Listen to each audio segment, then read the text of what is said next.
എന്തിനാണ് കിടന്ന് ബഹളം ഉണ്ടാക്കണത്? അച്ഛൻ കിടന്ന് ഉറങ്ങണ കണ്ടില്ലേ? രാവും പകലും കിടന്ന് കഷ്ടപ്പെട്ട് ജോലി ചെയ്ത് വന്ന് റെസ്റ്റ് എടുക്കുക. ബഹളം ഉണ്ടാക്കണോ അവര്? ബഹളം. ഉറങ്ങാനൊന്ന് സമാധാനം കൊടുക്ക്. ഒന്ന് ശബ്ദം കുറച്ച് സംസാരിക്കേട്ടാ. ഒരു ദിവസം സ്കൂളിലെങ്കിൽ തുടങ്ങിക്കോളും രണ്ടും കൂടി കലപിലാന്ന്. ഉറങ്ങണവര് സമാധാനം കൊടുക്കില്ല എന്ന് വെച്ച് കഴിഞ്ഞാൽ പോത്ത് പോലെ വളർന്നു.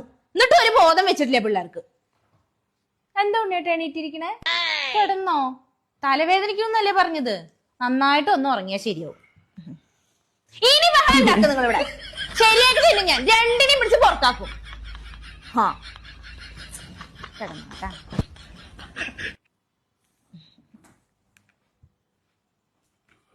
ബഹളം വെക്കണവര് ബഹളം. എന്ത് ബഹളം ഇത്? മനുഷ്യന്മാർക്ക് ഒരു സ്വൈര്യം കൊടുക്കാണ്ടേ?